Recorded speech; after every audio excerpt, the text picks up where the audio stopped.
Recentemente, inclusive está no perfil do senhor lá, um vídeo do Pedro Bial, não é? Sim, Do sim. Pedro Bial fazendo o comercial de um produto Falso, né? falso, né? Um vídeo Um vídeo falso. falso, como se fosse dele mesmo. E Isso. quem não tem a visão que nós temos, né? A desconfiança que nós Sim, temos, acredita naquilo exato. lá. E também no mercado audiovisual tem acontecido muito isso, né? Recentemente, a voz do Wolverine, né, foi colocada aí como se fosse ele mesmo. Uhum, Aquela outra também, a Scarlett Johansson, me parece, né, que isso. teve, reclamou, tá processando, porque Que a a voz voz dela... parece com ela, apesar de não ser igual. E Isso. aí realmente entra numa seara nebulosa, né? Aham. E como que faz para provar que não é ela? Através de outra tecnologia artificial que prove? Como que eu defendo Nós. disso? Quando é igual é fácil, né? Você Aham. debater isso, como é o caso do Pedro Bial, assim, ele aparece e começou a aparecer nas redes sociais com impulsionamento pago, que era mais grave ainda, né? Sim. E vendendo um remédio milagroso, mas que é falso, Aham. né? Então, um golpe sobre diferentes aspectos, né? Então, nesse caso, é mais simples a gente atacar. O da Scarlett Johansson é mais desafiador, complexo. Não há uma resposta para isso, porque se você parar para olhar ali a voz artificial do OpenAI, parece com a dela, mas não é a dela. Sim. E onde que está esse limite? Aham. Aí, nesse caso, nós vamos ter que descobrir, a justiça vai se manifestar ouvindo aí diversos especialistas no tema para entender onde estão esses limites. E a justiça está se preparando para isso? Eu diria que a justiça hoje ela não está preparada para isso. Sim. Ela vai ter que, entre aspas, buscar, e nisso a justiça ela faz um bom papel, que é chamado perito, ouvir os especialistas, né? Para que ela possa se manifestar. E em raros casos, ela pode, inclusive, decidir que ela não tem competência suficiente. Já aconteceu em outros temas, Aham. né? Mas é um limite aí que a gente vai descobrir. São cenas do próximo capítulo que a gente vai assistir de camarote. Na visão do senhor, os funcionários das empresas ainda estão um pouco tímidos para usar a inteligência artificial em suas mesas, em seus postos de trabalho, mesmo que a empresa não esteja impulsionando, esteja mostrando, estão ainda com vergonha para isso? Sim, ainda é uma adesão, mas que está dentro do esperado, tá? Porque tudo que é novo, a gente fica assim, será que compensa, né? E todo mundo tá meio calejado de você aprender uma coisa nova exige um investimento de tempo, Aham. né? E isso todos nós. Por mais que eu, Anderson, seja um cara tecnológico, né? Aham. Aparece um bombardeio de ofertas de soluções de tecnologia na minha tela a todo instante. Uhum. Então não dá para testar tudo, né? Então, mas é normal, porque isso tem um ciclo até mesmo de maturidade, né? Tem um livro que eu gosto muito um livro que fala sobre isso, sobre ciclos de adesão de produtos inovadores. Aham. Então você tem lá os entusiastas, né? Os pragmáticos, os céticos, Aham. né? E quando eu tô, por exemplo, eu dou uma aula, uma cadeira de inovação, né, para o bacharelado de IA, eu falo um pouquinho para eles sobre isso, né, de que assim, olha, todos nós somos entusiastas para alguns produtos e céticos para outros. Isso é Aham. comum, Aham. né? Então, o Anderson, tem gente que gosta, sonha em trocar de carro todo ano. Não, meu sonho de consumo, meu ciclo de consumo é trocar de computador todo ano, né? Então, Exatamente. veja como. Mas para outras coisas, eu sou cético. Por exemplo, tem um veículo elétrico. Eu falei, não sei se dura, bateria. Aí eu tô mais pro grupo dos céticos, né? Aham. Então, todos nós temos essa adesão em diferentes níveis para essas novidades que chegam nas nossas mesas. A China anunciou um hospital totalmente que atende os pacientes com inteligência artificial. Então, lá, o médico é inteligência artificial, né? A análise dos exames, inteligência artificial. A receita sai por inteligência artificial. Isso é confiável? Nós já estamos nesse nível? Nós podemos ter essa confiança já mesmo? Ainda não. Eu É acho que muito não. mais uma notícia sensacionalista. Eu vi nessa notícia. Até possível, tecnologia há, mas qual que é o pedaço aí que não se encaixa? Aham. uma coisa que é mais tão antiga quanto a própria humanidade, chamada custo. Sim. Ok? Então, assim, vou dar um outro exemplo. Fazendas autônomas. Existe na América do Norte já há algum tempo fazendas autônomas, certo? Na América Latina não pega. Por quê? Porque o custo de mão de obra é mais barato. Na América do Norte não só é mais caro, como frequentemente você não encontra pessoas dispostas a fazer aquele trabalho. Percebe a diferença? Sim. Então eu posso ter um braço de um robô que vai pôr uma injeção aqui na minha veia para injetar um medicamento? Posso. A tecnologia para isso existe. O que não fecha aí? O custo. Uma enfermeira ainda faz isso de uma maneira confiável e um custo muito mais acessível do que um robô. Porque a tecnologia ainda é muito cara construir. Então a conta nem sempre fecha, né? Então a gente pode entender isso muito mais como uma prova de viabilidade, um hospital modelo, um hospital conceito, né? Do que efetivamente como algo que ano que vem vai estar disponível aí, porque você pagaria assim,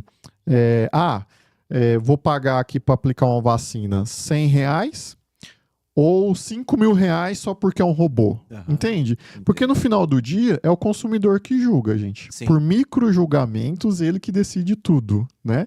Então, se aquilo não for trazer mais segurança, menor custo, não vai pegar. Então, nesse caso do hospital autônomo, a gente ainda tem essa dificuldade. Falando em autonomia, e os carros autônomos? Os carros autônomos, excelente questão, né, dentro desse contexto, porque olha só como essa questão do custo ela é importante. O que viabilizou o veículo autônomo, obviamente, foi a evolução da IA, que tornou as máquinas enxergarem, né, o que é sinaleiro, o que é rua, o que é calçada, mas 70% das pessoas estão dispostas a pagar um pouco mais por um veículo sem ter o estresse de dirigir. É isso que está Já é diferente do hospital. É diferente do hospital, percebe? Já diferenciou. Exato, né? Então, começou-se a fazer linhas de produção para a questão do veículo autônomo, porque os consumidores, nesse caso, estão dispostos, inclusive, a gastar mais do que distribuir buzinas, receber buzinas. Mas para isso, as ruas, as vias precisam estar sinalizadas adequadamente, não precisa? Ah, sim. Porque aí o carro tem que reconhecer uma rodovia, reconhecer um sinal. Eu costumo dizer que se o veículo autônomo dirigir sozinho aqui no Brasil, ele dirige em qualquer lugar do mundo. Boa! Já pensou ensinar o que é... Já pensou em ensinar para IA o que é uma rotatória, um queijinho, né? E ainda tem aqueles queijinhos com aqueles minúsculas tartarugas no chão que você quase não vê, né? Mas a gente tem rotatória também que tem sinal. Sim. Né? Então já é diferente das outras que você pode entrar e sair. Exatamente. Então, tem isso também. O nível de complexidade que é super sofisticado para uma IA. E sobre a regulamentação. Agora a gente tem 3 dias para conversar sobre regulamentação da inteligência artificial. Polêmica muito grande, né? Eu não imagino como que isso pode ser regulamentado, mas eu tenho certeza que o senhor já tem estudos no sentido, na área, né? Porque já é um estudioso. Já está acontecendo, inclusive, eu li uma matéria do CAD, do Conselho, no Brasil, né? Falando sobre isso. Olha, o Brasil está numa tentativa de regulamentação e eu vou definir de uma forma crua e direta um desastre. Mesmo? Mesmo. Estão tentando regular uma coisa que eles não sabem o que é, não sabem como funciona e está indo ali no muito mais, eu diria, na base da ficção do que na realidade dos fatos, né? Então, acho que qualquer pessoa que entende minimamente tecnologia vê aquilo como um desastre, até porque foi elaborado por pessoas que não sabem como essas coisas são construídas. Então, agora, eu sou contra a regulamentação. Não, eu sou contra essa que está aí na mesa, totalmente. Eu até comentei no outro evento que é um convite ao aeroporto de Guarulhos do dia que está lá. Mas...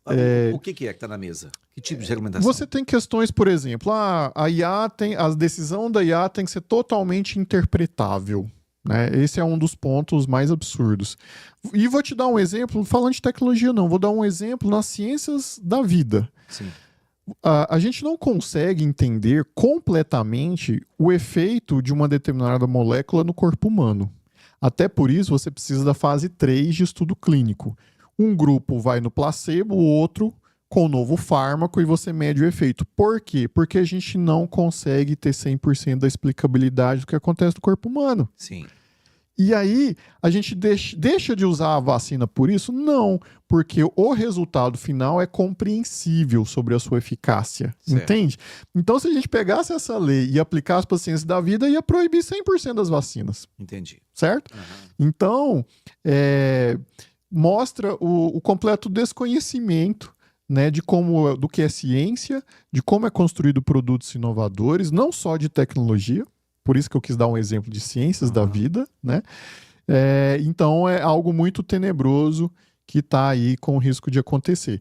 Agora, a gente tem que ter a responsabilização das pessoas que fazem mau uso. Eu acho que qualquer sociedade decente vai caminhar para esse caminho, né? E um outro exemplo que eu poderia dar vou pegar uma ferramenta não tecnológica antiga, a faca. A faca, ela mudou a forma como nós, seres humanos, nos alimentamos, certo? Sim. Um dos elementos. Mas começou porque é antes do próprio fogo, né? Você cortar, para você armazenar, para você usar partes de um alimento, né?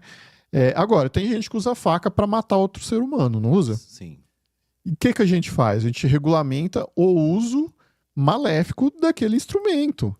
Então, não precisa ser um entendedor de tecnologia para saber que, na verdade, a questão é sobre a responsabilização de como você usa, não no objeto em si, percebe? Percebo. Em alguns países já tem isso regulamentado, está mais evoluído do que o Brasil? A Europa, ela publicou o Acto, né?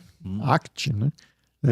Do consórcio europeu, mas que ele é muito centralizado assim, na questão dos dados, das governanças. E, querendo ou não, eu diria que a Europa são países extremamente evoluídos que eles podem se dar ao direito de perder, porque isso tem perda econômica, né? Então, eles são, vamos dizer assim, estáveis o suficiente para deixar correr menos riscos, eu diria assim, né?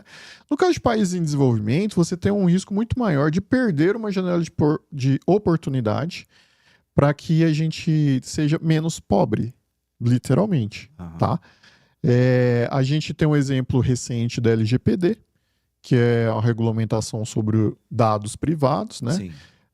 A LGPD entrou aí de uma forma restrita, inclusive, mas todos os dias, eu recebo de 5 a 7, em média, telefonemas que claramente compraram meus dados em algum lugar por ser servidor público, principalmente oferecendo crédito consignado.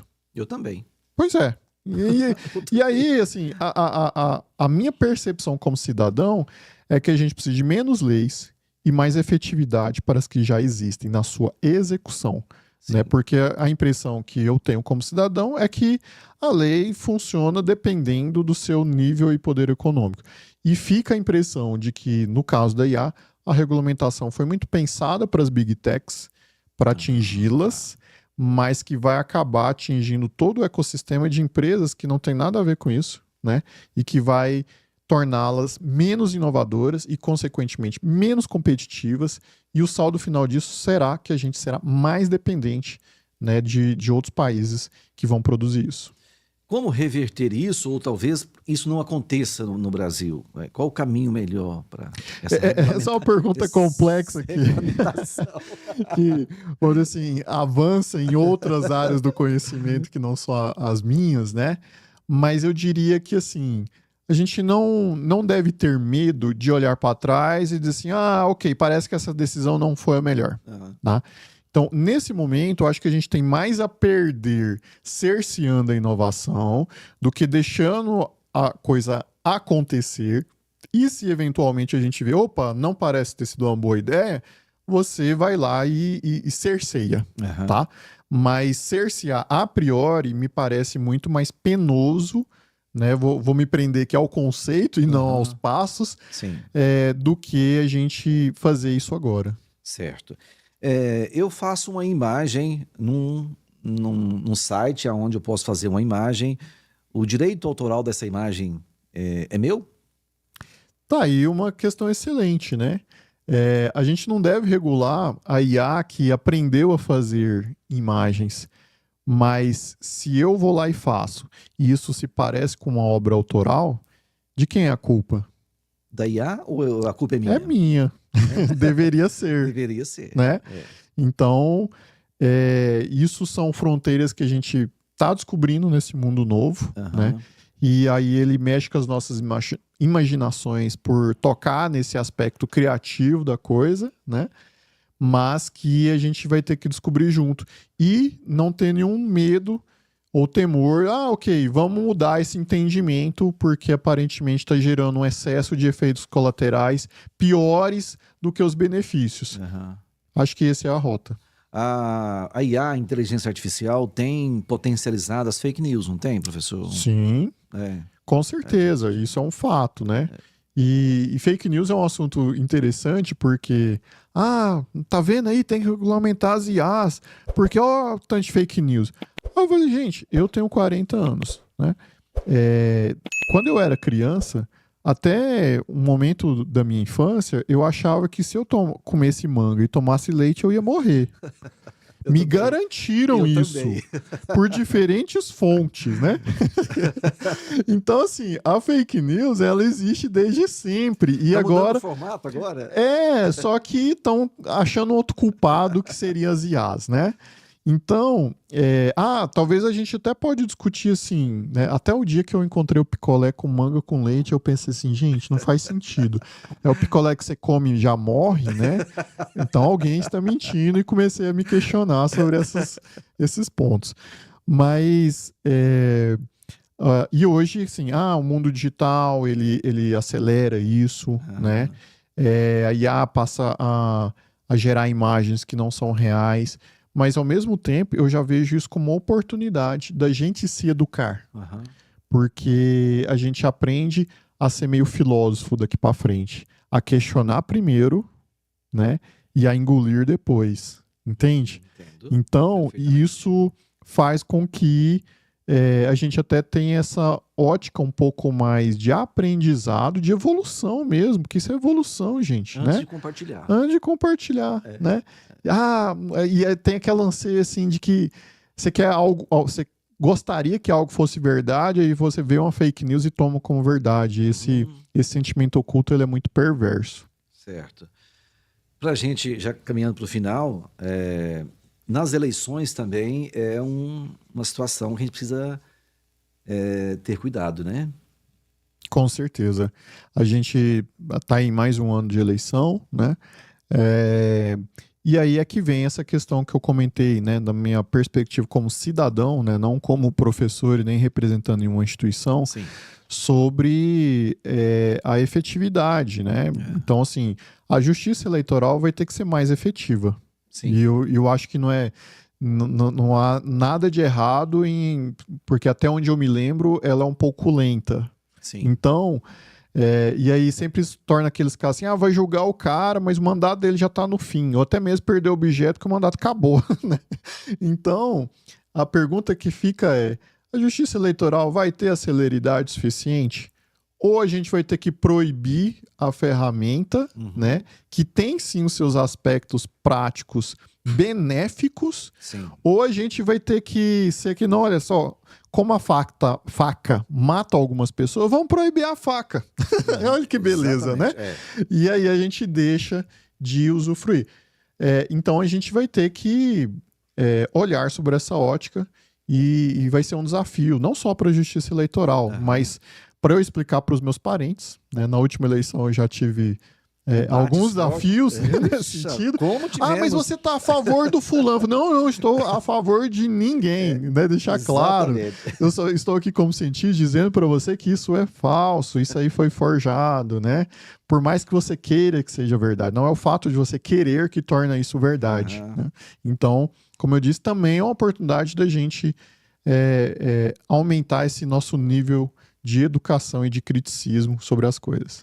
E como se preparar? para a inteligência artificial, ou com a inteligência artificial, ou para a inteligência artificial? Como a gente se prepara? Acho que primeiro entender essas coisas que ela faz, né? Porque a partir do momento que você entende que ela é capaz de criar uma imagem hiperrealista, né? Que ela é capaz de clonar a minha voz e colocar, né? Na formatura do bacharelado de IA, os alunos clonaram a minha voz, né? Eu sou torcedor do Vila Nova e colocaram com a minha voz, uma voz artificial cantando o hino do Goiás. Foi uma brincadeira. Foi uma brincadeira. Mas que veja, tem um aspecto educativo. Tem. Né? As famílias dos formandos na festa, né? Nossa, é mesmo, é falso. Olha só. Já dá para que nível que tá, né? Então, só de você saber para as pessoas que isso é possível, isso, quando alguém questionar, de uma forma ou de outra, ele vai ter aquela lembrança, mas parece que IA consegue fazer, né? Então esse é o desafio que a gente tem aí para frente. Começar, obviamente, mostrando o que a IA é capaz de fazer.